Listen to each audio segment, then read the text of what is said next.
안녕하십니까. 거꾸로 투자하는 쇼킹 경제입니다. 호황이 온다. 하지만 불안한 사람들 시작해 보겠습니다. 자, 금일 관세청에서요, 2월 수출입 동향을 발표했습니다. 2월 1일부터 10일까지 기준인데, 조업일수 고려시 일평균 수출액 증가액이 거의 40% 가까이 급증을 했다는 부분입니다. 와, 수출이 40%나 증가했다고? 이거 대단한 뉴스거든요. 혹시 2020년 2월에 코로나19 때문에 수출에 침체가 있어서 이번에 그 기저효과로 많이 나오지 않았을까 싶어서 작년 2월에 1일부터 10일까지의 수출입 동향을 봤더니 이 당시에도 거의 70% 가까이 급등한 상황이 나타났습니다. 작년 2월도 잘 나갔었는데 올해는 그 작년 2월 잘 나간 거에 비해서 40% 이상 더 뛰었다는 거죠. 자, 이것을 보면요, 최근 증시 급등이 단순하게 막대한 유동성만으로 이루어진 건 아니다. 이제 뒷받침을 해주는 부분이에요. 수출 기업들의 실적 개선 기대감이 동시에 충족됐기 때문에 이런 사상 최고치를 연이 갈아치우고 있더라. 그에 따라서 한국 증시의 저평가 기조도 없어졌다 판단이 되는 겁니다. 자, 어떻게 수출 증가세가 40% 가까이 나왔을까? 한번 관세청 자료를 살펴봤어요. 어떤 품목이 늘어났나 봤더니 반도체가 무려 58% 급등했고요. 수용차는 102%, 석유 제품이 37%, 무선통신기기 88%등 반도체, 자동차 등의 주력 수출 상품의 호조세가 눈에 띄면서 이렇게 높은 수출 증가세가 나왔다는 부분인데, 여러분들 여기서 포커스로 좀 보셔야 될 게 있습니다. 바로 석유 제품이 드디어 수출 증가세로 전환이 됐다는 거예요. 1월 달까지만 해도 석유 제품은 마이너스를 기록할 정도로 주력 수출 품목 중에서도 유일하게 수출 증가세가 큰 폭의 하락을 기록했던 품목이거든요. 근데 그 석유 제품이 드디어 이제 수출 증가세가 높게 나타났다는 부분이죠. 자, 이로써 한국 주력 수출 품목 대부분이 호황을 맞이하고 있습니다. 유일하게 발목이었던 석유 제품마저도 상황이 반전됐다는 거죠. 이렇게 수출 품목, 수출 시장이 잘 나가는 상황에서 내수만 살아난다면 한국 경제는 초호황으로 직면할 수 있는 부분인데, 지금 내수 시장은 결국에는 코로나19의 종식과 연관이 있기 때문에, 자, 어차피 계절적 요인과 더불어서 백신 효과가 나타나게 된다면 제가 볼 때는 3분기 정도에는 눈에 띄는 회복세가 나타날 거라고 생각합니다. 자, 원유 가격 급등세가 심상치 않습니다. 선물 가격 기준으로 마이너스까지 갔던 WTI는요, 60달러 선을 돌파를 했고요. 브렌트유까지도 63달러를 돌파를 했습니다. 근데 이게 돌파했다는 게 의미해주는 게 아니라 이게 끝이 아니라 지속적으로 상승세가 전망이 되고 있어요. 주요 산유국의 가격 부양 의지가 굉장히 높고요. 팬데믹이 종식에 가까워지면서 석유 수요의 빠른 회복이 나타나고 있습니다. 또한 바이든 대통령 당선 이후에 이란의 경제 제재가 풀리면서 석유 공급이 늘어날 거라는 전망이 있었는데, 그 이란의 경제 제재가 좀 늦어질 거다 이런 전망들이 쏟아지면서 가격 급등을 이끌고 있다는 부분이죠. 그런데 이 원유 가격은 인플레이션과 밀접한 영향이 있다 말씀을 드렸습니다. 자, 여기에 원자재 가격 상승세까지 겹쳤어요. 구리나 알루미늄이나 주석 같은 금속 원자재부터 옥수수, 밀예, 식량 원자재 가격까지 동시에 급등을 하고 있다는 부분입니다. 전 세계적으로 과잉 유동성 상황이 원자재 가격 상승을 이끌고 있고, 실제 수요도 증가했을 뿐만 아니라 투자 자산까지 몰리면서 가격 급등세가 지속될 거란 전망이 나오고 있습니다. 자, 그러다 보니까 시장의 관심이 경제도 회복됐겠다, 원자재 가격이 급등하겠다, 앞으로 소비자 물가 지수가 어떻게 될지 많은 사람들이 관심을 가지는 거예요. 소비자 물가 지수에 따라서 앞으로 완화적 통화 정책이 어느 정도 유지될까, 저금리나 양적 완화나 얼마나 지속할 수 있을까, 그 부분이 결정이 되거든요. 자, 소비자 물가 지수보다 한 발 앞서서 물가를 알아볼 수 있는 지표가 있죠. 바로 생산자 물가 지수를 좀 보실 필요가 있다고 생각을 합니다. 자, 한국의 생산자 물가지수 12월치까지 발표가 됐거든요. 1월 21일 날 0.1%로 발표가 됐습니다. 그 전에 마이너스 0.3%에서 많이 회복이 됐긴 했지만 여전히 저물가를 가리키고 있어요. 미국의 생산자 물가지수도 12월에 0.8%를 가리키고 있습니다. 아직까지는 인플레이션에 대한 기대감이 생산자 물가지수에서 나타나질 않는데, 솔직히 이게 12월 통계잖아요. 12월 통계만으로 인플레이션 힌트를 보긴 좀 어려운 부분이 있습니다.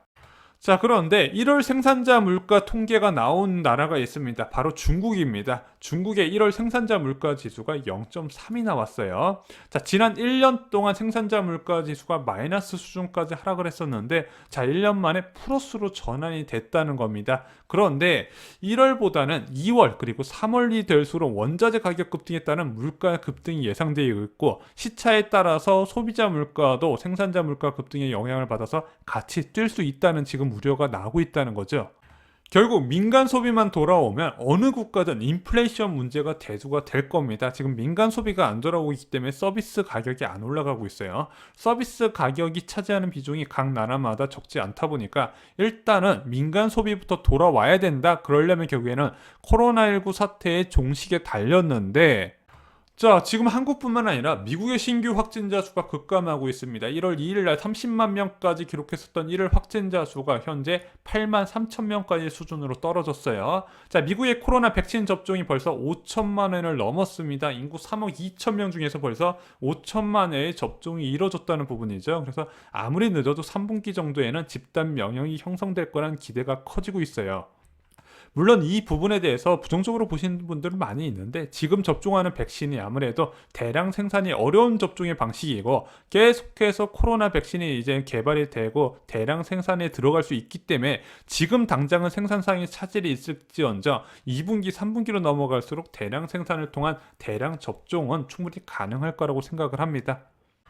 자, 가장 먼저 접종을 시작했던 영국의 신규 확진자 수는 더 빨리 감소하고 있습니다. 1월 8일 날 6만 8천 명이었는데 2월 14일 날 1만 명 수준으로 거의 7분의 1 수준까지 감소했어요. 이미 영국에선 1천만 명의 백신이 접종을 했습니다. 거의 인구의 7분의 1 이상이 접종을 한 상황인데, 앞으로 이 속도는 더 빨라질 거라고 봐요. 그래서 오늘 JP모건에서는 코로나19 팬데믹은 올해 4월이면 끝날 수도 있다고 언급을 했습니다. 자, 이렇게 회복 신호가 뚜렷하게 나오고 있는 상황에서 미국은 이달 말에 부양책 통과 가능성이 점쳐지고 있습니다. 개인한테 1,400달러의 현금 지원하는 이 대규모 부양책은요, 자, 미국의 저축률을 더욱더 높일 것이다. 그래서 이 저축률을 기반으로 민간 소비 회복에 나설 가능성이 있다. 개인이 지출할 여력이 충분히 있다는 거죠. 과거 금융위기와 달라요. 금융위기 같은 경우는 자산 가격이 붕괴되면서 개인들의 소비 여력이 크게 감소했었거든요. 근데 이번 위기는 자산 가격이 오히려 오르는 상황이고, 또한 개인한테 지급된 현금이 많기 때문에 빠른 회복을 기대할 수 있다는 부분입니다. 자, 이런 상황에서 추가로 이 미국의 인프라 투자 계획까지 나왔습니다. 중국의 긴축으로 주춤해진 원자재 가격의 추가 상승을 기대할 수 있는 부분이에요. 그럼 원자재 가격이 앞으로도 계속해서 올라갈 수 있겠구나, 그러면 물가에 미치는 영향이 적지 않겠구나 예상을 할 수 있는 부분입니다. 그러면은 앞으로 파격적인 완화적 통화정책 플러스 확장적 재정정책, 정부의 지출 확대가 동시에 수행되다 보니까, 자, 내년에는 미국에서 완전 고용에 달성할 거라는 재무부 장관의 이야기까지 지금 나오고 있는 거죠. 자, 이제는 팬데믹 이후를 생각할 때입니다. 2018년부터 2019년까지 미중 무역전쟁의 영향으로 대한민국을 비롯한 주요 국가들의 타격이 굉장히 컸었죠. 2020년에 코로나19 대유행으로 쑥대밭이 됐습니다. 3년간 세계 경제를 침체시킨 블랙스완이 이제 끝이 보이고 있다는 부분이죠. 자, 전 세계 자산 버블을 만든 이 두 개 사건의 종식은 어떤 결과를 만들어낼까? 결국에는 유동성 회수와 이어질 가능성이 크다는 겁니다.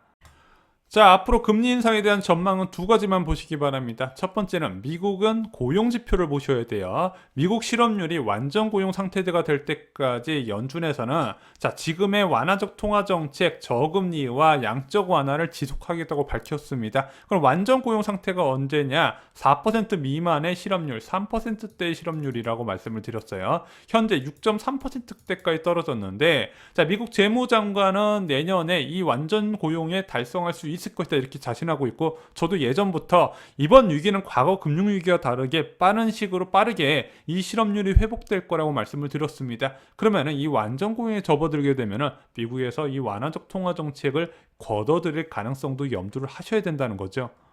자, 한국은 소비자 물가 상승률을 주목을 하셔야 됩니다. 지금 1월 발표된 지수가 0.6이 나왔어요. 그래서 전월보다는 상승했지만 여전히 저물가 상황이 지속이 되고 있습니다. 그런데 저희가 한국의 소비자 물가 지수는 3월, 4월로 갈수록 점점 높아질 거라고 말씀드렸습니다. 왜냐하면 유가 상승분과 더불어서 작년에 저물가의 기저 효과가 올해부터 나타나기 때문이죠. 그래서 대한민국은 5월 이후부터 인플레이션 논쟁이 거세질 겁니다. 근데 현재와 같이 가계부채와 자산시장 쏠림이 우려되는 상황에서 한국은행이 과연 이 인플레이션을 제쳐두고 고용시장만 미국처럼 바라볼 수 있을까 어렵다고 보고 있거든요. 그러면은 금리 인상이 우리 예상보다 빨라질 수 있다는 부분도 이미 채권시장에서 어느 정도 반영이 되고 있다. 전 개인적으로 이렇게 생각을 합니다. 그런데 이 금리 인상 같은 경우는 아무래도 주식시장 참여자보다는 부동산 시장 참여자에 더 밀접하게 영향을 준다고 많이 말씀을 드렸어요. 물론 금리 인상 한번 한다고 부동산 가격이 바로 폭락하진 않는데, 이런 식으로 인플레이션이 한번 거세게 오게 되면은 2011년에 급격한 금리 인상으로 이어졌고 1년 뒤에 부동산 가격 폭락으로 이어졌다는 부분도 여러분들께 많이 언급을 드렸던 부분입니다. 이게 적은 환율이라도 하더라도 부동산 시장 참여자한테 너무 많은 영향을 주기 때문에 미리 대비하라고 이 영상을 만들어 드린 겁니다. 이상으로 쇼킹 경제 마칩니다. 좋아요, 구독, 공유 꼭 부탁드립니다. 감사합니다.